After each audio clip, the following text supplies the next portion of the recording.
Whew, my clutch takes a beating.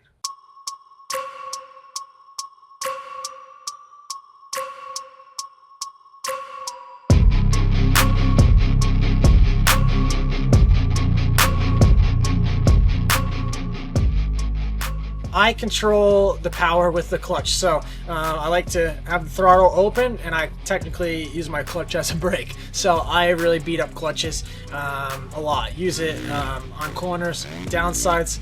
Always got my finger on in the whoops. If it gets a lot of control, pop the clutch there. So I would say for me, there's not a specific place I use the clutch more than other place, but definitely out of the corners a lot, and downsides on the jumps for sure. For me, on the clutch, obviously, I like a really smooth clutch, so my setup, it's not too stiff, it's not too soft, because if it was too soft, I'd really beat it up a lot more. So it's just kind of in the middle of that soft stiffness, quite medium feel, and I just need a nice smooth clutch feed. So I don't like it too aggressive or too grabby. Just a nice clutch feel.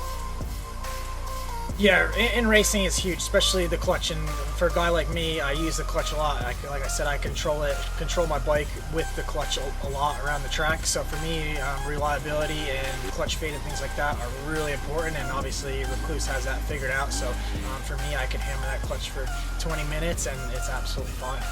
Yeah, I've tried to auto clutch back in the day. Actually raced with it in a mud race, so I think for certain scenarios, auto clutch is really good. Motocross, it's definitely something there when it's a muddy race or something.